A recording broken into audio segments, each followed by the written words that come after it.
නමස්කාර වේවා බුදුරුවනට සැමදා බුදු හිමි සරණ යමි. නමස්කාර වේවා ධම්රුවනට සැමදා සදහම් සරණ යමි. නමස්කාර වේවා සංඝරුවනට සැමදා මහා සංඝ සරණ යමි. නමස්කාර වේවා තුනුරුවනට සැමදා තිසරණ සරණ යමි. සාදු සාදු සාදු. ගුරු දේවෝත්තම කල්යාණ මිත්‍ර අපගේ පරම පූජනීය පින්වත් ලොකු ස්වාමීන් වහන්සේට ගෞරවාදර වන්දනාව වේවා. සාදු සාදු සාදු. පූජනීය මහා සංඝරත්නයන් අවසරයි. ශ්‍රද්ධාවන්ත වාසනාවන්ත පින්වතුනි, අද ධම්මෝසද සද්ධර්ම දේශනාවට අනුග්‍රහය දරන්නේ ඕමාන්හි පදිංචි පින්වත් චන්ද්‍රානී වීරතුංග මහත්මිය සහ නාලකද සිල්වා මහත්මයා විසින් මේ පින්වතුන්ලාගේ දායකත්වයෙන් අනුග්‍රහයෙන් අද ඔබට බුදුරජාණන් වහන්සේ නමක් මහා කරුණාවෙන් දේශනා කළ සසර ගමනේ ඇති සියලු දුක්ගිනි සියලු රෝග නසාලන උතුම් ශ්‍රී සද්ධර්මය අසන්නට වාසනාව ලැබෙනවා. මේ උතුම් ශ්‍රී සද්ධර්මය කොයිතරම් ආශ්චර්යවත්ද කියලා තේරුම් ගැනීම පිණිස උපකාරයක් උදෙසා අප මේ දිනවල ඉගෙන ගන්නේ, අපි මේ දිනවල කතා කරන්නේ නෙත්තිප්පකරණය කියන පොත් වහන්සේ ආශ්‍රය කරගෙන ධර්ම කාරණා. ඒ කියන්නේ මේ පොත් වහන්සේ තුල මේ ධර්මය ඊටාම සුන්දරව විස්තර වෙන හැටි ඔබට අපි පොත් වහන්සේගේ තැනින් තැන අරගෙන විස්තර කරලා දෙනවා. මේ පොත් වහන්සේව කියවීමට උනන්දුවක් ඇතිවෙන්නටත් මේ පොත් වහන්සේ තුල ධර්මයේ ඉගෙන ගත යුතු ආකාරය විස්තර වෙනවා. ඒ විදිහට ඔබට දේශනාවක් ඉගෙන ගන්නට පුරුදු පුහුණු වීමට උපකාර පිණිසත්. අද අපිට කතා කරන්න තිබෙන්නේ ධර්මයේ වෙත ගෙන යාමේ ලක්ෂණය බෙදා දැක්වීම හේවත් ලක්ෂණ හාර විභංගය කියන කොටස. අපේ බුදුරජාණන් වහන්සේ ළඟට දවසක් පැමිණෙනවා පින්වතුනි. ඔහුගේ නම ගාමිණී. මේ ගාමිණී කියන පුද්ගලයා ඒ කාලේ කියන්නේ බුදුරජාණන් වහන්සේ වැඩ ඉන්න කාලේ මිනිස්සු ගමන් බිමන් යන්න පාවිච්චි කරේ කරත්තනේ. මෙන්න මේ කරත්ත බාසුන් නැහැ කෙනෙක්. මේ කරත්තවල සියලු කටයුතු ඔහු දන්න කෙනෙක්. ඔහු බුදුරජාණන් වහන්සේ ළඟට ඇවිල්ලා මම හිතන්නේ මොහු කාලයක් භාග්‍යතුන් වහන්සේ සම්බන්ධයෙන් අධ්‍යයනයක යෙදিলা තමයි මේ ප්‍රශ්නේ අහන්නේ. බුදුරජාණන් වහන්සේට කියනවා ස්වාමීනි භාග්‍යතුන් වහන්සේ තථාගතයන් වහන්සේගේ ළඟට ප්‍රශ්න ගොතාගෙන තමන්ගේ ජීවිතේ තමන්ට ඇතිවෙන එක එක ගැටලු අරගෙන ස්වාමීනි මිනිස්සු වෙනවා. මිනිස්සු කිව්වහම ස්වාමීනි ශුද්‍රයෝත් බුදුරජාණන් වහන්සේ ළඟට එනවා, මේ දුප්පත් මිනිස්සුත්. ඊළඟට ස්වාමීනි භාග්‍යතුන් වහන්සේ ළඟ මේ බ්‍රාහ්මණ ක්ෂත්‍රිය මේ උසස් පරම්පරාවල අයත් එනවා. ඊළඟට ස්වාමීනි මේ වාදයේ නිපුණ හරි දක්ෂයෝ පණ්ඩිතයෝ එනවා. ඊළඟට ස්වාමීනි මේ වෙලහෙළඳාම් කරගෙන ජීවත් වෙන වෛශ්‍යෝත් බුදුරජාණන් වහන්සේ ළඟ දහම් කතාවට එනවා. ඊළඟට ස්වාමීනි මිනිස්සු විතරක් නෙමෙයි දෙවියෝත් බුදුරජාණන් වහන්සේ ළඟට ප්‍රශ්න ගොතාගෙන එනවා. යක්ෂයෝත් ප්‍රශ්න ගොතාගෙන එනවා. අසුරයෝත් බුදුරජාණන් වහන්සේත් එක්ක කතා කරන්න එනවා. ස්වාමීනි මේ සියලු දෙනාම බුදුරජාණන් වහන්සේ හමුවට පැමිණිලා බුදුරජාණන් වහන්සේ ළඟ එක දහම් කතාවක් කිරීමෙන් බුදුරජාණන් වහන්සේ ඔවුන්හට නිවැරදිම පිළිතුර දෙනවා. ස්වාමීනි මේක ඔබ වහන්සේ කරන්නේ කොහොමද? දැන් මේ ගාමිණී අහනවා. ස්වාමීනි ඔබ වහන්සේ මේක කරන්නේ කොහොමද? ඔබ වහන්සේ කලින් සූදානම් වෙනවද කියලා ඇහුවා. මගෙන් මේ විදිහේ ප්‍රශ්නයක් ඇහුවොත් මං මෙහෙම උත්තර දෙනවා කියලා බුදුරජාණන් වහන්සේ කල්ැතුව ලැහැත්ති වෙනවද කියලා ඇහුවා. බුදුරජාණන් වහන්සේ වදාලා ගාමිණී මං ඔබගෙන් අහන්න. ඔබ කරත්ත බාසුන් නැහැ කෙනෙක් විදිහට ඔබේ ළඟට මිනිස්සෙක් ඇවිල්ලා කියනවා තමුන්ගේ කරත්තේ අරගෙන ඇවිල්ලා බාසුන් නැහැ. මගේ කරත්තේ අහවල් තැන මෙන්න මෙහෙම දෝෂයක්. බාසුන් නැහැ මේ දෝෂෙ මොකක් නිසාද කියලා ඔබෙන් මේ කරත්තේ ගැන ඇහුවොත් එහෙම ඔබට පොත බලන්න ඕනද කියලා අහනවා. අපේ මෙතන දෝෂෙ ඉන්නේ මොකක් හින්දාද කියලා ඔබට මේ අහන ප්‍රශ්නේ ගැන මේ පොත් බලලා හැත් වෙන්න ඕනද කියලා ඇහුවා. එතකොට මේ ගාමිණී කියනවා ස්වාමීනි මම දන්න කාලේ ඉඳලා කරන්නේ මේ කරත්ත වැඩේ. ස්වාමීනි මමට මේ කරත්ත ගලවලා හයි කරලා මේ කරත්තේ හැම කොටසක් ගැනම මට හොඳ වැටහීමක් තියෙනවා. මේ කොටස කොතෙන්ටද සම්බන්ධ වෙන්නේ? මේ කොටසෙන් මොකද්ද වෙන්නේ? මම එහෙම දන්නවා. ස්වාමීනි ඒ නිසා කරත්තේ යම් දෝෂයක් තියෙනවා කියලා කිව්ව ගමන් මට තේරෙනවා එහෙනම් ওই දෝෂෙ ඉන්නේ මෙතන තියෙන අවුල නිසා. බුදුරජාන් වහන්සේ වදාලා ගාමිණී යන්නේ වගේමයි. තථාගතයන් වහන්සේ ඒ අසිරිමත් ප්‍රඥාවෙන් මේ මුළු මහත් ජීවිතේ සෑම කොටසක් ගැනම දන්නවා. ඒ සෑම කොටසක්ම දන්න භාග්‍යතුන් වහන්සේ ළඟට පැමිණිලා ජීවිතය ගැන යමෙක් යම් ප්‍රශ්නයක් අහද්දී බුදුරජාණන් වහන්සේ කිසි වෙහෙසක් නැතුව ඒට පිළිතුරු දෙනවා. මොකද ජීවිතය සම්පූර්ණයෙන්ම අවබෝධ කළ නිසා. පින්වතුනේ අපි මේ බණපද අහන්නේ ඒ ජීවිතය සම්පූර්ණයෙන් අවබෝධ කළ බුදුරජාණන් වහන්සේ දේශනා කළ බණපද. බලන්න මේ නෙත්තිප්ප කරන පොත් වහන්සේගේ ලක්ෂණ 4 කියන කොටසේ හරිම ලස්සනට මේ ධර්ම විග්‍රහය කරන හැටි. මේ ලක්ෂණ 4 කියලා කියන්නේ බුදුරජාණන් වහන්සේ ධර්ම දේශනා කරනකොට එකම ස්වභාවයෙන් යුක්ත ධර්මයන්, එකම ලක්ෂණයන්ගෙන් යුක්ත ධර්මයන් දේශනා කරද්දී ඒ ලක්ෂණය අඳුන ගන්නට දේශනාව පරිශීලනය කරන කෙනා දක්ෂ වෙන්න ඕන.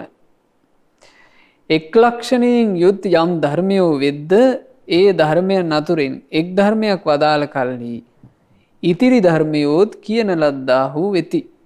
ඒ කියන්නේ කියනවා බුදුරජාණන් වහන්සේගේ දේශනාවක් තුළ එකම ලක්ෂණයෙන් යුක්තු ධර්මයන් ගැන එක ධර්මයක් ගැන විස්තර කළා නම් ඒ ධර්මයේ අනුසාරයෙන් සියලු ධර්මයන්ම බුදුරජාණන් වහන්සේ වදාලා කියලා දරා ගන්න ඕන කියනවා.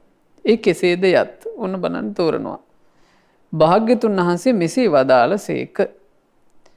මහණෙනි ඇස යනු එක් අරමුණක නොපිහිටා ඇති දෙයකි. මේ ඇස ගැන භාග්‍යතුන් වහන්සේගේ විග්‍රහය බලන්න. ඇස එක් අරමුණක නොපිහිටා ඇති දෙයකි අනවට්ඨිතං. ඇසේ ස්වභාවය. වහා නැසෙන දෙයකි ඊතරං. ඇස කියලා කියන්නේ අරමුණක් පාසා වෙනස් වෙනවා. එක අරමුණක පිහිටලා නැහැ. එක අරමුණක් ඉක්මනින් ඉවත් කරගෙන වෙන අරමුණකට යනවා. ඊතා සුළු කලක් පවතින දෙයකි පරිත්තං. ඇහැ ඊතාම සුළු කලයි පවතින්නේ. වහා බිඳී යන දෙයකි පබංගු. අනුන්ගේ යයි සැලකිය යුතු දෙයකි පරතෝ. මේ ඇස කියලා කියන්නේ තමන්ගේ කියලා සලකන්න හොඳ එකක් නෙවෙයි.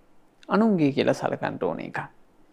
දුක්ඛං දුකකි ව්‍යසනං ව්‍යසනයකි චලං සෙලවෙන දෙයකි උණුවලු ගොඩක් වැනි දෙයකි කුක්කුලං. ඇස කියලා කියන්නේ උණුවලු ගොඩක් වගේ කියනවා.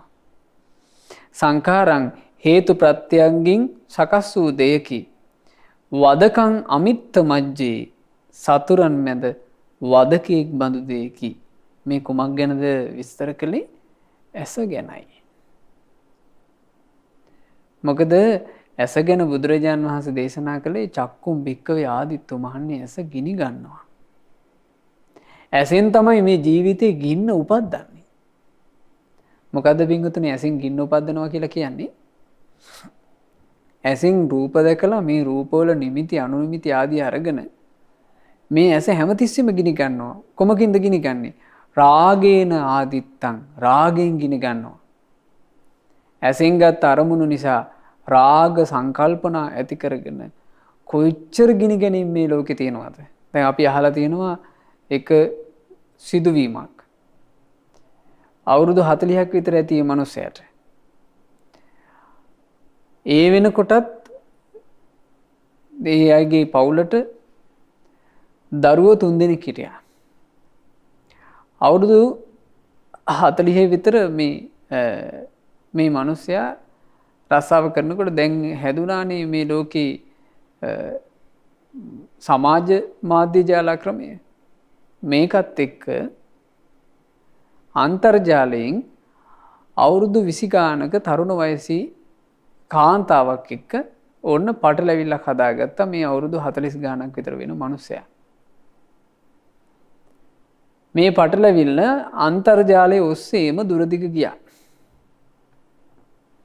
මේ අනාතරේ ඉතින් මේ ගෙදර නොහොඳ නෝකාඩුකම් වෙනකොට මෙහෙම සම්බන්ධයක් තිබ්බා කියන එක තියෙනවා කියන එකත් එළියට ආවා. දැන් ඉතින් ප්‍රශ්න ටිකක් ඇවිලිලා. එතකොට මොහු අන්තර්ජාලයෙන්ම තමන්ගේ නීත්‍යානුකූල බිරිඳට හොර රහසෙයි අර කාන්තාවට පණිවිඩයක් යවනවා. අපේ ගෙදර කෙනාගෙන් හරි ප්‍රශ්න. මං හරි පීඩාවෙන් ඉන්නේ. එතකොට අරහින් එනවා පිළිතුර. අනේ ඉතින් ඔය ගෙදර මේ කෙනාවත් දරුවොත් අත්හැරලා ඔයා එන්ටකෝ මගේ ළඟට. මං ඔයාට ආදරේනේ. එතකොට මේ මිනිහා පිස්සු වැටුණා. නීත්‍යානුකූලව වෙන් වෙන්න ගියොත් මේක මහා දුරදි කියන වැඩක් නේ. ඉතින් මේ නඩු කියලා නිසා මොහු කල්පනා කළා කරන්න තියෙන්නේ බිරිඳව අයින් කරන එක. බිරිඳව අයින් කරා නම් මට මං සතුටු කෙනාව මගේ ගෙදරට ගෙන ගන්න පුළුවන්. ඉතින් දරු පැටවු ටිකත් බලාගෙන ඇය ඉන්නේ නැතයි දැන් මෙයාට හිතෙනවා. එතකොට බිරිඳ අයින් කරන්නට වෙලාවක් මොහු බලාගෙන හිටියා. මේ මිනිස්සු ඇසින් දකින්න දේ නිසා පිස්සු වැටෙන හැටි පින්වතුනි හරි පුදුමයි. ඒ වෙනකොට බිරිඳට හිටියේ කිරිබොන වයසේ දුවක්. මේ දරු පැටියාට මේ කිරි දෙමින් ඉන්නකොට එදා බිරිඳට නිින්ද ගිහින් තිබුණා. ඒ නිින්ද ගියපු වෙලාව මේ මිනිස්සයා ප්‍රයෝජනෙට ගත්තා. හීන් සීරුව ඇඳට ගොඩ වෙලා තමන්ගේ බිරිඳගේ මූණට කොට්ටයක් තද කරගෙන වැරින් අල්ලගෙන හිටියා බිරිඳගේ පණ යනකම්. බලන්න මේ මීට ටික කාලයකට පෙර වෙඩින් ඇල්බම් ගහලා පෝරුවේ තියලා ලක්ෂ ගාණක් වියදම් කරලා කැන්දාගෙන ආපු කෙනා ඇයගේම පණ යනකම් ඊටාම තිරිසන් විදිහට මොහු අල්ලගෙන හිටියා. ඉතින් මේ මිනිස්සෙක් ලේසියෙන් මැරෙන්නේ නැහැ. දඟලලා මේ කාන්තාව මේ යනකොට ඒ සද්දේ ඇහිලා මේ අම්මා දඟලන සද්දේ ඇහිලා පොඩි පුතා ඇවිල්ලා තියෙනවා එතෙන්ට. එතකොට ඒ දරුවාට එච්චර මේ ලොකු වයසක් නැහැ. නමුත් මේ උනේ මොකද්ද කියලා තේරෙන වයස. මේ දරුවා කෑ ගහලා අඬන්න ලැහැත්තිලා තියෙනවා. එතකොට මේ මනුස්සයාට දැන් කරගන්න දෙයක් නැහැ. පොඩි පුතා දැක්කා. දැක්ක නිසා මේ පොඩි පුතා වල්ලා ගැහුවා පොළොවේ. ඔහුත් මැරෙනකොට ඒ සද්දෙට ඇවිල්ලා තියෙනවා ඊට ලොකු දරුවා. ඒ ලොකු දරුවාට ළඟ තිබුණ පොටුවක් අරන් ගැහුවා. දරුවෝ දෙන්නම මියදුනා. දැන් මේ මිනිස්සයාට කර කියා ගන්න දෙයක් නැහැ. බිරිඳගේ මල කඳ ඇඳ උඩ තියෙනවා. දරු දෙන්නගේ මල කඳන් දෙක බිම තිබෙනවා. ඒ මදිවාට මිය ගියපු බිරිඳගේ පියයුරුවෙන් තාමත් අර තමන්ගේ සිඟිති දියණිය ඇය දන්නේ නැහැ අම්මා මිය ගිහිල්ලා කියලා කිරිබොනවා. මේ ඔක්කොම දකිද්දී ඔහු පිස්සුවෙන් අර ඇඳට සම්පූර්ණ පෙට්‍රල් දාලා ඔක්කොම මල කඳන් ටික ඇඳ උඩට දාලා ගිනි තිබ්බා.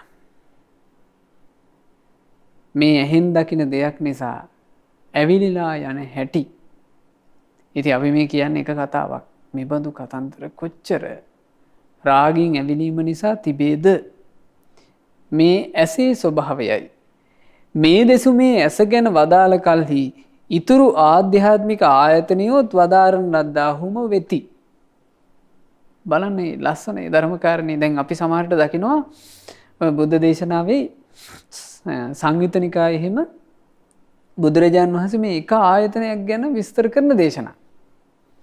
ඒතර මහා කච්චායන මහරහතන් වහන්සේ මේ පොත් වහන්සේ කියා දෙනවා මේ දේශනාවේ ඇස ගැන වදාරපුවම බුදුරජාණන් වහන්සේ අනිත් සියලු ආධ්‍යාත්මික ආයතනත් වදාලා කියනවා. ඒ කිව්වේ කන ගැනත් වදාලා, නාසය ගැනත් වදාලා, දිව ගැනත් වදාලා, කය ගැනත් වදාලා, මනස ගැනත් වදාලා. කවර කරුණක් නිසාද යත්? ඇයි එහෙම කියන්නේ? මුළු ආධ්‍යාත්මික ආයතන සයම තමාව වනසන වදකෙකුසේ යන අර්ථයෙන් එක ලක්ෂණයකින් යුක්ත නිසාය. මේ ආධ්‍යාත්මික ආයතන හයම එක ලක්ෂණයකින් යුක්තයි කියනවා. මොකක්ද ඒ ලක්ෂණේ බලන්න? තමාව වනසන වදකෙක් වගේ ඕන්න අපි ගාව තියෙන හය. ඇහැ කන නාසය දිවකය මනස කියන මේ හයට කිව්වට කමක් නැහැ පින්වතුනි වදකයා කියලා. අපි වනසනවා. අමිත්‍රයා කියලා කිව්වට කමක් නැහැ. මේ ආයතන වලට මේ භාග්‍යතුන් වහන්සේ වදාළ එක පරියායක්. ධර්මයේ කියවන කෙනා මේ විදිහට ලක්ෂණේ උපයෝගී කරගෙන එක ලකුණකින් යුක්ත ධර්මයක් බුදුරජාන් වහන්සේ වදාරපුවම ඒ ලක්ෂණේ යුතු සියලු ධර්මයෝම වදාරන ලද්දේය කියන අර්ථය තෝරගන්න ඕන කියනවා. මෙහෙම තමයි බුදුරජාන් වහන්සේගේ භාෂිතය ඉගෙන ගන්නේ. ඊළඟට මෙහෙමත් තෝරනවා. භාග්‍යතුන් වහන්සේ මෙසේද වදාළ සේක. මේ බුදුරජාණන් වහන්සේ දේශනා කරපු ධර්මයක්. රාදහිනී ගෙවීගේ අතීතයට අයත් රූපය ගැන අපේක්ෂා රහිත වෙන්න. හටනොගත් අනාගත රූපය සතුටින් පිළිගැනීම නොකරන්න. දැන් පවතින රූපය කෙරෙහි අවබෝධයෙන් එපාවීම පිණිස, විරාගයේ පිණිස, ඇල්ම නිරුද්ධ කර ගැනීම පිණිස, එහි ආසාව අත්හැරීම පිණිස, ඇල්ම දුරු කිරීම පිණිස පිළිපදින්න කියලා රාද කියන තෙරුන් වහන්සේට වදාලා කියනවා. මොකද්ද? අතීතයේ යම් රූපයක් ගෙවි ගියා නම් ඒ අතීතයට ගියපු රූපය ගැන අපේක්ෂා රහිත වෙන්න. හට නොගත් අනාගතයේ රූපේ සතුටින් පිළිගන්න එපා කියනවා. වර්තමාන රූපියත් අනිත්‍ය දුක්ඛ අනාත්ම වශයෙන් දකින්න කියනවා. මේ රූප කියලා කිව්වේ රූප උපාදානස්කන්ධය. බුදුරජාණන් වහන්සේ දේශනා කළානේ කජ්ජනීය කියන සූත්‍රයේදී මහණෙනි මේ රූපය අපිව කා දැම්මා කිව්වා. අතීතයේ රූපය අපිව කා දැම්මා. දැනුත් මේ රූපේ අපිව කමින් ඉන්නවා. අනාගතේ මේ රූපේ පැතුවොත් එහෙම අනාගත රූපයත් අපිව කාලා දමාවි කියලා මේ විදිහට රූපේ ඇති හැටියෙන් දකින්ට කියලා බුදුරජාණන් වහන්සේ යම් ධර්මයක් දේශනා කරලා තිබෙනවා නම් මේ රූපස්කන්ධය ගැන වදාළ කල්හි ඉතිරි වේදනා ආදී ස්කන්ධයෝද වදාරන ලද්දාහුම වෙති. බලන්න හරි ලස්සනයි. රූපය ගැන බුදුරජාණන් වහන්සේ යම් අර්ථයක් ඉස්මතු කළාම එහි වේදනාව, සංඥාව, සංස්කාර විඥානය කියන මේ කාරණා පහම අන්තර්ගතයි කියනවා. කවර කරුණක් නිසාද?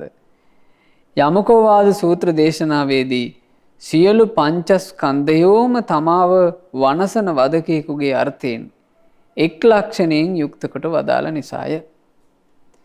මේ බුදුරජාණන් වහන්සේ පංච උපාදානස්කන්ධය ගැන එක ලක්ෂණයක් වදාලා කියනවා. තමන්ව වනසන වදකෙක් වගේ කියලා. දැන් මේක තේරෙනවානේ පින්වතුනි, මේ යමකෝවාද සූත්‍රයේ තිබෙනවා. ඒ වගේම බුදුරජාණන් වහන්සේ වදාලා ආසි විසෝපම කියන සූත්‍රයේදී. ආසි විසෝපම සූත්‍රයේ භාග්‍යතුන් වහන්සේ දේශනා කළා හරි ලස්සන අර්ථයක්.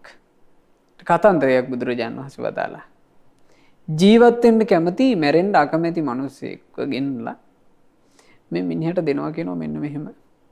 කියනවා පින්වත ඔහෙට දෙනවා දැන් විසගහෝර සර්පයෝ 4 දෙනෙක්. මේ විසගහෝර සර්පයෝන් ඔහේ ළඟ තියාගෙන මුන්ට වෙලාවට කවන්න ඕන. වෙලාවට නිදි කරවන්න ඕන. වෙලාවට නාවලා කරලා තියාගන්න ඕන. වෙලාවට පරිස්සම් කරන්න ඕන.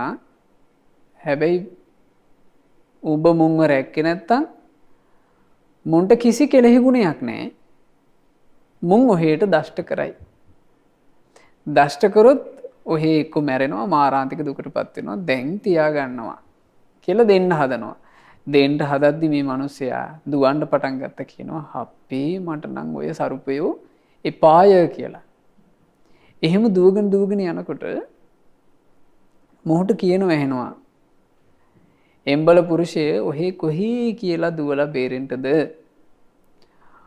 කඩු අමෝරා ගත්ත වදකයෝ 5 දෙනෙක් ඔහේව ඝාතනය කරන්නට පන්නනවා කිව්වා. එතකොට මේ මිනිහා තව බය වෙනවා. ඇයි සර්පයෝ මදිවාට වදකයෝ? එතකොට කියනවා එම්බල පුරුෂය ඔහේ කොච්චර කියලා නම් දුවලා බේරෙන්නද? ඔහේ සමීපෙම ඉන්නවා අන්තරචරක වදකෙක්. උන්ද ඔහෙගේ ප්‍රමාදයක් දැක්ක ගමන් හිසකදින් වෙන් කරනවා. දැන් තව ප්‍රශ්නයක් මොකෙක්ද ඉන්නේ? අන්තරචරක වදකෙක් ඉන්නවා. දැන් බේරිල්ලක් නැහැ. ඔහොම දුවගෙන යනකොට මෙයාට හම්බුණාය කියලා කියනවා පින්වතුනේ.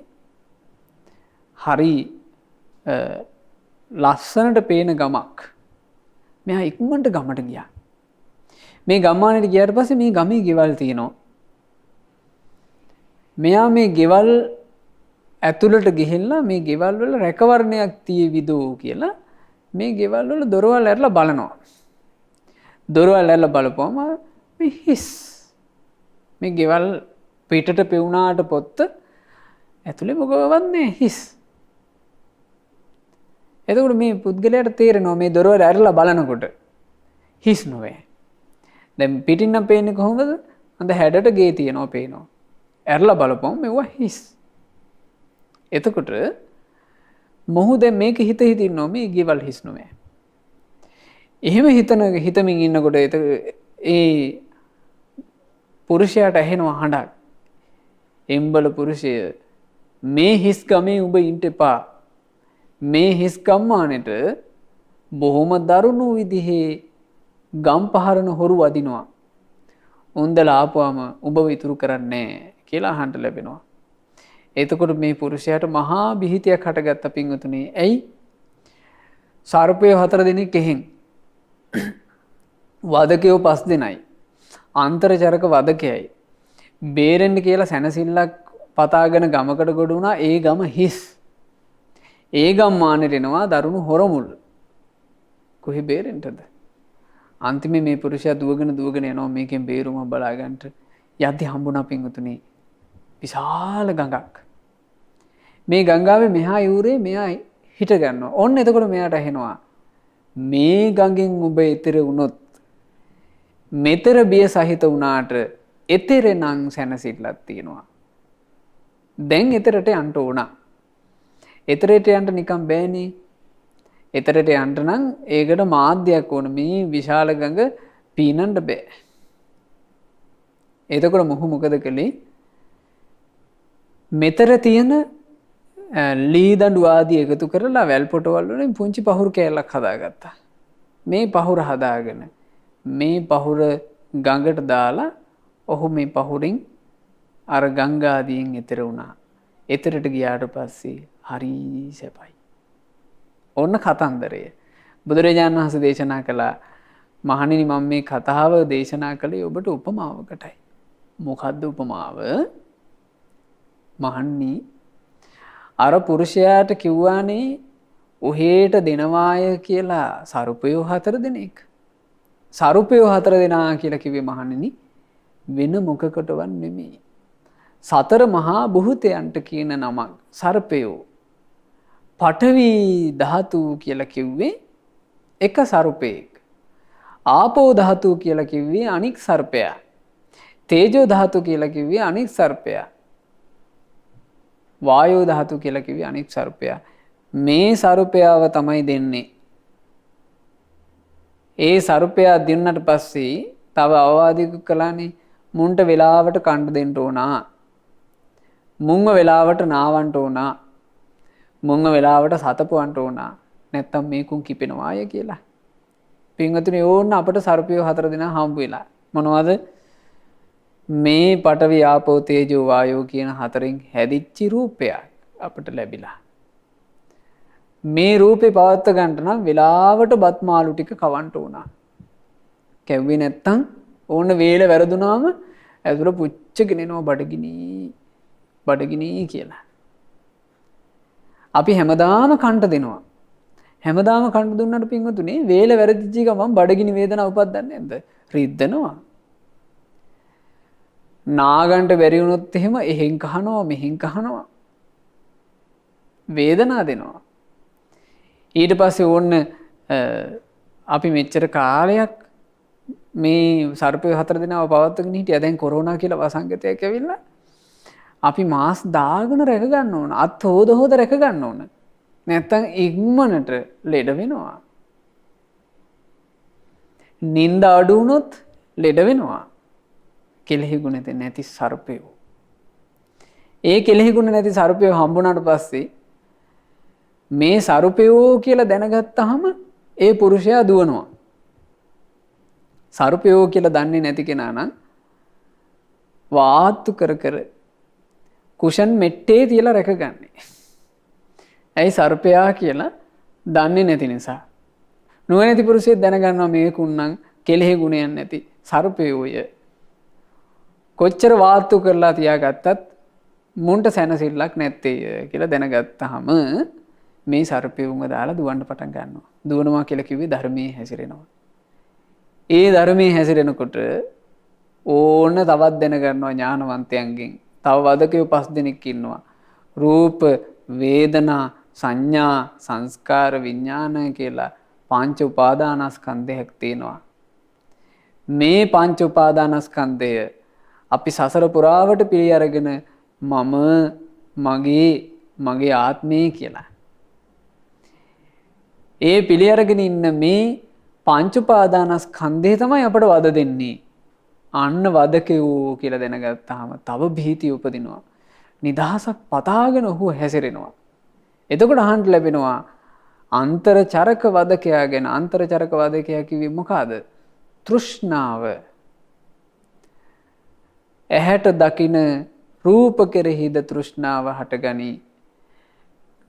කනට ඇසෙන ශබ්ද කෙරෙහිද තෘෂ්ණාව හටගනී. නාහෙට දැනෙන ගඳ සුවඳ ගැනත් තණ්හාව හටගනී. දිවට දැනෙන රස, කයට දැනෙන පහස, හිතට එන හිතුවිල්ල ගැන තෘෂ්ණාව හටගනී. මේ තෘෂ්ණාවේ අහුවෙලා තෘෂ්ණාවෙන් ආස්වාද කර මේ වාසය කරන එක අන්තරචරක වදකයට අහුණා වගේ. ඒකත් දැනගන්නවා ඥානවන්ත පුරුෂයා. ඒ ඥානවන්ත පුරුෂයා ඒක දැනගත්තට පස්සේ ඔහු තව ධර්මයේ හැසිරෙනවා. ඒ ධර්මයේ හැසිරෙනකොට ඔහු අර ගම්මානේ දකින්නවා. මොකද්ද ගම්මානේ? මේ ගම්මානේ පින්වතුනේ මතු පිට නම් පෙවුනනේ හරි හැඩටනේ. ළඟට ගිහිල්ලා දොරවල් ඇරලා බලන්න ඕන ගේ ඇතුලේ. ඇරලා බලපුවම තමයි රිත්තකං චේව කායති මේවා හිස් නොවේ. තුච්චකං තේව කායති මේවා මහා නීචයි නොවේ කියලා තේරෙන්න ගන්නෙ. මේ හිස් ගෙවල් කිව්වා. ඇස, කන, නාසය, දිව, කය, මනස කියන ගෙවල් 6. 6ම හිස්. නුවණැත්තෙක් නුවණින් විමසනකොට තේරෙන්න ගන්නවා කියනවා මෙවුවා 6ම හිස් කියලා. එතකොට මේ පුරුෂයා මේ හිස් ගෙවල් ඇසුරු කරන් ඉන්නකොට ඕන අහන්න ලැබෙනවා ගෙවල් හිස් වුණාට පුතේ මේ ගම්මානේ පහරන්ට හොරු කඩා පයින්නවා. මොක්කුද හොරු? ඇස පහරනවා රූපයන්ගෙන්, කන පහරනවා ශබ්දයෙන්, නාසය පහරනවා ගඳ සුවඳින්. පින්වතුනි මේ පහර කැමට ලක් වෙනවා මේ ලෝකයා. ඒක අවස්ථාවක මේ භික්ෂුන් වහන්සේ නමක් මේ භික්ෂුන් වහන්සේ මහාන වුණේ පින්වතුනේ විවාහ වෙච්ච අලුත තමුන්ගේ බිරිඳ අත්හැරලා මහාන වුණා.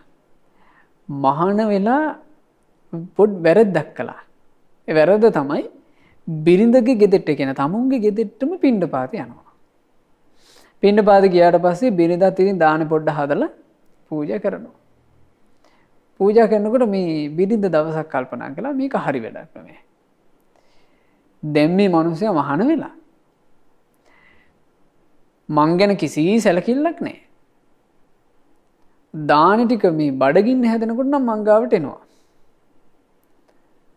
මාත් මුන්දෑට බත් තම්බ දෙන්න ඕන. මේක හරියන වැඩක් නෙවෙයි. මුන්දව ආයෙ ගෙන්න ගන්න ඕන කියලා බිරිඳ යෙදුව උපාය. මොකක්ද උපාය?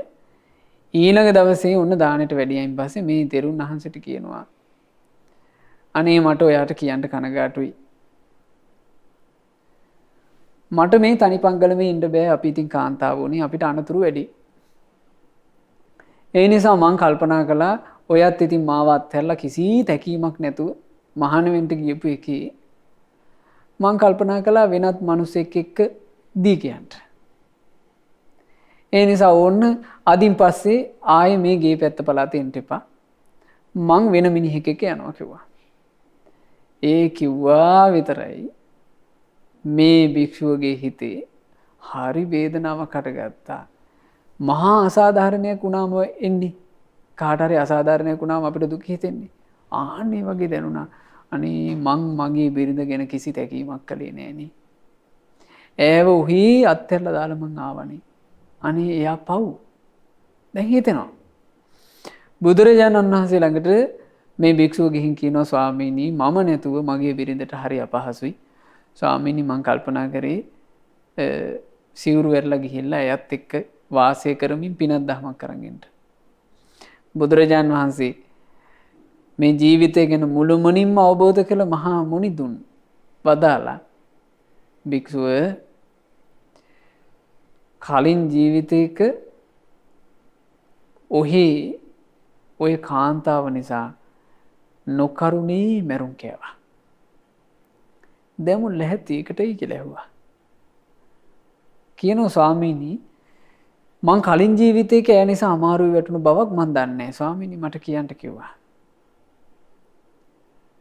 බුදුරජාන් වහන්සේ වදාලා එහෙනම් භික්ෂු හොඳට අහගන්න කියලා ඈත අතීතයේ අපේ මහබෝසතන් වහන්සේ සසරේ එනකොට කර්මානුරූපව මොකක්ද එකක් නිසා උන්වහන්සේ මේ ඒ ජීවිතේ වැඩිවියට පත් වෙනකොට මහා දරුණු හොරෙක් වුණා. මේ හොරා හරිත් හැඩි දැඩි හස්තීන්ගේ විතර හයියක් මේ හොරාට තිබුණා. හැයි වගේම මේ හොරාට තිබුණේ කඩා හැලෙන කඩවසම් රූපයක්. මේ හොරා ගමේ හරියට ගම් පහරන දේවල් කරනකොට මිනිස්සු අන්තිම එකතු වෙලා දැන් කරගන්න දෙයක් නැහැ මිනිස්සුන්ට. කොහොම හරි රජුරවන්ට කියලා රාජපුරුෂයෝ ලව්ව මේ හොරාව ඇල්ලුවා. දැන් හොරා ඇල්ලුවට පස්සේ පිංගුතුනේ හොරාව මරන්න අර ඒ කාලේ තිබුණ ක්‍රමයේ ඔබ අහලා තින්නේ. වදක බෙරේ ගහලා වදමල් මාලේ දාලා වීදිවල ඇවිද්දවල තමයි මරන්නේ. දැන් මේ හොරාව අරයි යනවා. ඔය කාලේ උණ කියනවා එක වෙසඟනක් හරි ලස්සනයි. කොච්චර ලස්සනද කියලා කියන්නේ එක රැයකට ඇයට කහවණු 1000ක් දෙන්න ඕන. ඇයත් එක්ක වාසය කරනවා නම්. එතකොට මේ වෙසඟන ජනේලෙන් බැලුවා මේ වද බෙරේක ගහ කවුද මරන්ට අරයි යන්නේ. ඈ දැක්කා තමන් ගාවට ආපු පුරුෂයෝ අතරේ මෙච්චර ලස්සන මිනිහෙක් කවදාවත් ඇවිල්ලා නැහැ. ඒ තරම් ලස්සනයි මේ මරන්ට අරයි යන කෙනා. ඈ කල්පනා කළා මේ පුරුෂයාව මම බේරගෙන මං මගේ මනුස්සයා කරගන්නවා. අදින් පස්සේ මම මේ වෛශ්‍යාවක් විදිහට ගත කරන ජීවිතේ නවත්තනවා. ස්වාමී භක්තියෙන් මොහොම පුදනවා කියලා මම දැන් කල්පනා කළා අනේ මේ කොහොමද මොහොව මරණයෙන් බේරගන්නේ. එතකොට මේ වදගස්ථානයේ ඉන්න කටයුතු බහර අමාත්‍යයට ඇය යව්ව කියනවා කහවණු 1000ක පොට්ටනියක්. යවලා කියනවා අනේ මේ අමාත්‍යතුමනි ඔය පුරුෂයා මගේ සහෝදරයෙක් වෙනවා. අනේ මං ගැන කරුණාවෙන් නිදහස් කරලා දෙනවද කියලා. එතකොට මේ අමාත්‍ය පණිවිඩයක් ඇහුවා නැගණී මේකා මහා සොර දෙටුවෙක්. මේකාව නිදහස් කරන්නට නම් එක උපායක් තියෙනවා. මේකා වෙනුවට මරන්න කෙනෙක් ඕන කිව්වා. එතකොට ඕන්න මේ කාන්තාව කල්පනා කළා මොකද්ද දැන් කරන්න තියෙන්නේ? හැමදාම මෑ ළඟට එන පුරුෂයෙක් හිටියා. මෑට ආදරෙන් ඉන්න. ආන්නේ ඒ පුරුෂයාව මේ උගුලේ පටලවන්න ඇය කල්පනා කළා. ඒ පුරුෂයා එදා එනකොට මෑ ඉන්නවා ලෙඩ වෙලා වගේ. කිඳිරි ගගා ඉන්නවා. ඇවිල්ලා අර පුරුෂයා ආදරෙන් ඔළුව අත ගහලා ඇහුවා සොන්තුරි මොකෝ මේ? කිව්වා අනේ මගේ සහෝදරයා හිටපු එකම සහෝදරයා නොකල වැරද්දකට අහුවෙලා දැන් රජුරෝ හිස ගසා දාන්නට අන කරලානේ.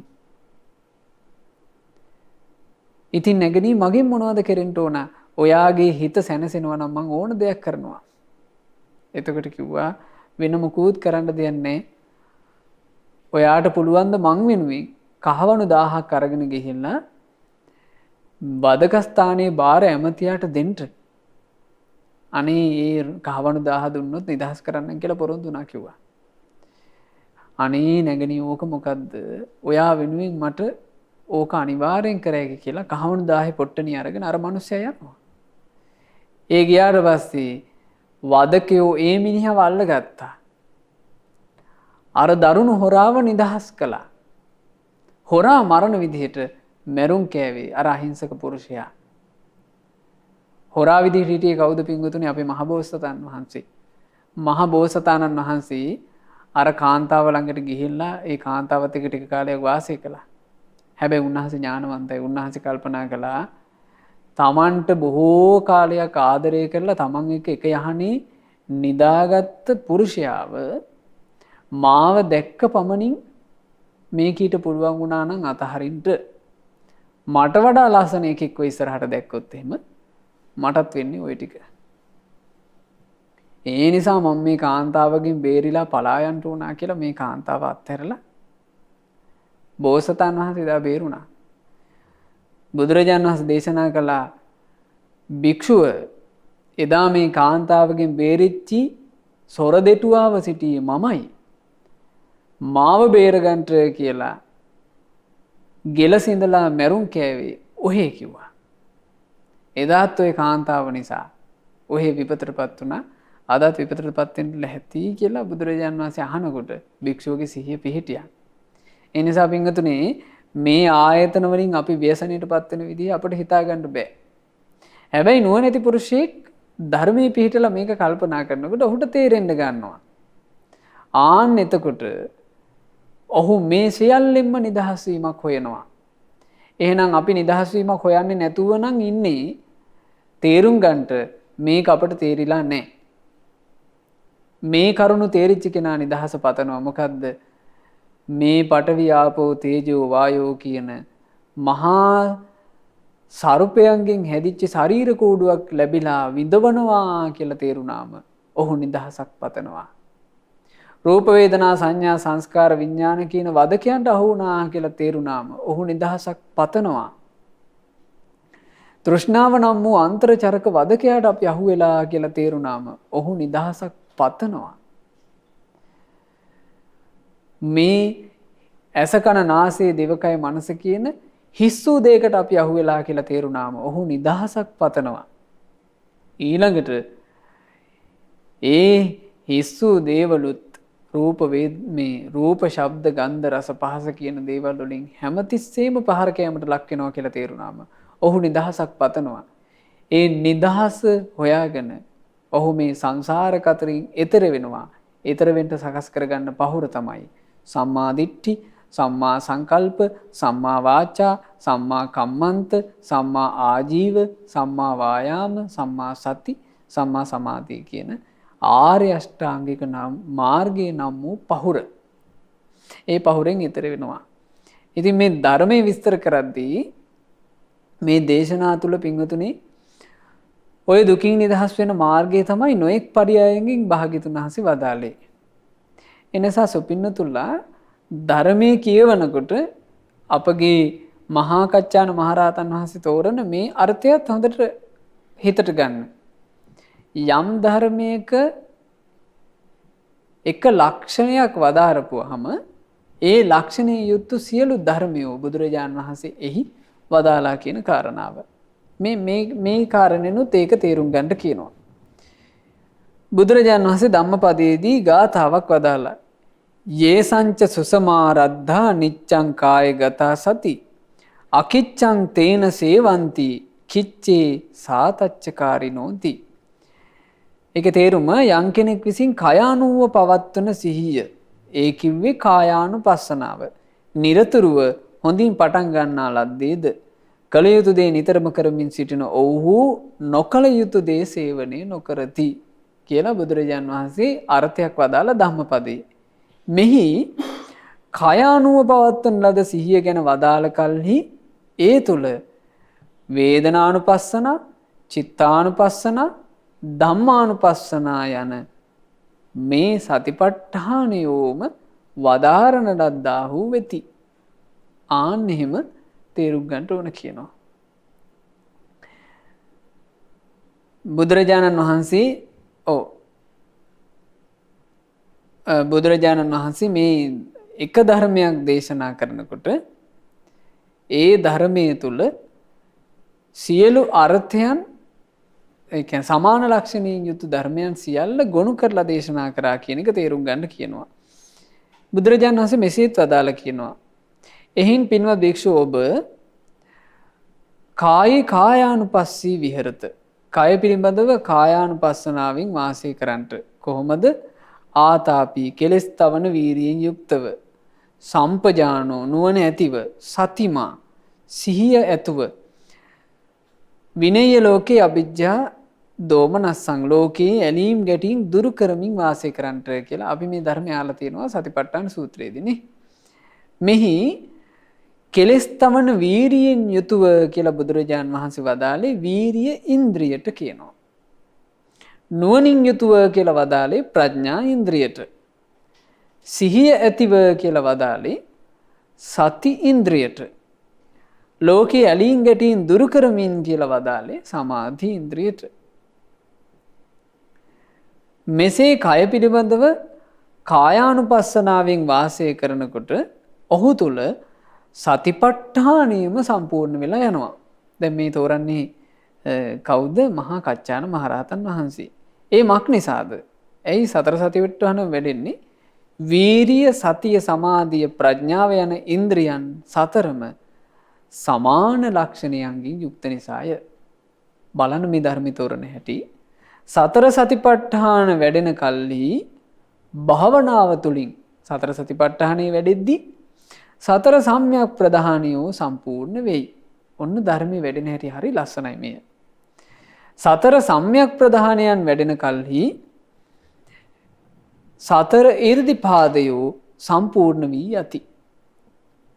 යම් කෙනෙක් සතර සම්‍යක් ප්‍රධාන දියුණු කරනකොට ඔහු තුළ ඡන්ද, චිත්ත, වීරිය, විමර්ශා කියන ඊර්ධිපාදත් සම්පූර්ණ වෙනවා. ඊර්ධිපාදයන් වැඩෙන කල්හි පංච ඉන්ද්‍රයෝ සම්පූර්ණ වෙති. යමෙක් ඊර්ධිපාද වඩමින් ඉද්දී ඔහු තුළ පංච ඉන්ද්‍රිය ධර්ම ශ්‍රද්ධා, විරිය, සති, සමාධි, ප්‍රඥා කියන ඉන්ද්‍රිය සම්පූර්ණ වෙනවා. ඉන්ද්‍රියයන් වැඩෙන කල්හි භාවනාව තුලින් පංච බලයෝ සම්පූර්ණ වෙති. ඒ ඉන්ද්‍රිය ධර්ම වැඩනකොට ඔහු තුළ සද්ධා, විරිය, සති, සමාධි, ප්‍රඥා කියන බල සම්පූර්ණ වෙනවා. පංච බලයන් වැඩෙන කල්හි භාවනාව තුළින් සප්ත බොජ්ජංගයෝ සම්පූර්ණ වෙයි. මේ පංච බල වැඩෙනකොට මොකක්ද වෙන්නේ? බොජ්ජංග ධර්ම.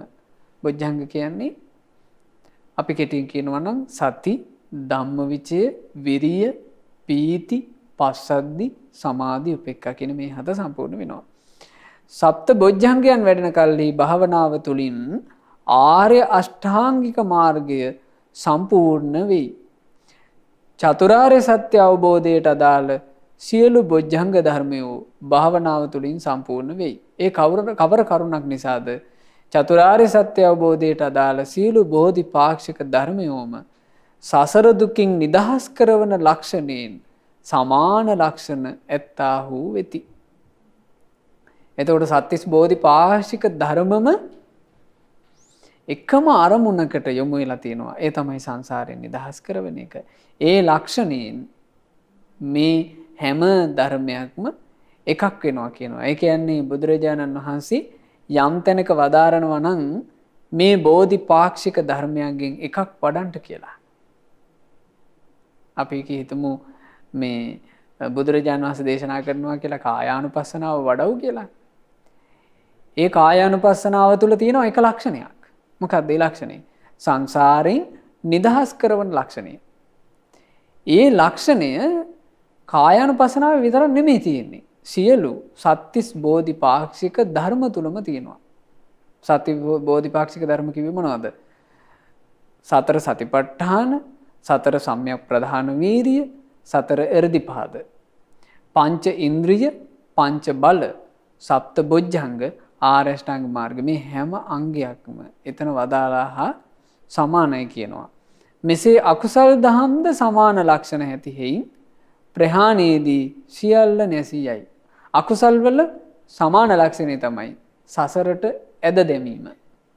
මේ නිසා අකුසලොත් සමාන ලක්ෂණ ඇති නිසා ප්‍රහාණය කරනකොට සියල්ලම නැසලා යනවා. මෙන්න මේ විදිහට තේරුම් කරගන්න ඕන කියනවා බුදුරජාණන් වහන්සේගේ දේශනාව. යම් කෙනෙක් ඉගෙන ගන්නකොට මෙසේ කළ යුතු දේ වශයෙන්ුත්, ස්වභාව ලක්ෂණ වශයෙන්ුත්, සමාන ලක්ෂණ වශයෙන්ුත්, නැසී ඉපදීම් වශයෙන්ුත් එක් ලක්ෂණයෙන් යුතු යම් ධර්මියු වෙද්ද ඒ ධර්මයන් පිළිබඳව එක් ධර්මයක් වදාළ විට ඒ තුල ඉතුරු ධර්මයෝද දේශන ලද්දාහුමය කියලා දේශනාව ගැන තේරුම් ගන්න ඕන කියනවා. ඒ නිසා පින්වතුන් සූත්‍ර දේශනා ඉගෙන ගන්නකොට දේශනා අහද්දී සහ දේශනා කියවද්දී මා හිතනවා මේ ධම්මෝසද සදහම් වැඩසටහනත් එක්ක සම්බන්ධ වෙච්ච පින්වතුන්ට හොඳට තේරෙන්න ඇති. අපි සාමාන්‍යයෙන් දේශනාවක් කියුවාට මේ පොත් වහන්සේගේ කියා දෙන තරම් ඒ දේශනාව විමසලා ඒ දේශනාව විග්‍රහ විභාග කරගෙන නැහැ. ඇතෙම් ධර්ම දේශනාවක් කියවම ඒ දේශනාව කොච්චර විමසන්ට ඕනද? ඒ දේශනාව තුළින් කොච්චර ධර්ම මානසිකාරයක් කරන්න ඕනද කියලා මේ පොත් වහන්සේගේ තියෙන පරයයන් ඉගෙන ගද්දී ඔබට වැටහෙනවා ඇති. අද අපි මේ කෙටියෙන් ඉගෙන ගත්තේ ලක්ෂණ 4 විභංග කියන කොටස. ඉතින් පින්වතුනොත් අප මේ කියා දෙන කොටස උපකාරී කරගෙන මේ දහම් පොත යලි යලිත් කියවන්න. ඒ කියවීම තුළින් අපට උතුම් බුද්ධ භාෂිතය ඉගෙනගෙන ඒ බුද්ධ භාෂිතය තුළින් මේ ලෝකයේ විඳින්න තියෙන උතුම්ම රසය, ඒ දහම් රසය විඳින්න අපට අවකාශ සැලසේවි. අපටත් මේ සුන්දර ශ්‍රී සද්ධර්මය අවබෝධ කරගෙන සසර දුකින් නිදහස් වෙන්න වාසනාව ලැබෙත්වා. සාදු සාදු සාදු. මෙවැනි වටිනා ධර්ම දේශනා නැරඹීමට ශ්‍රද්ධා YouTube චැනලය සබ්ස්ක්‍රයිබ් කර සීනුව ලකුණ ඔබන්න.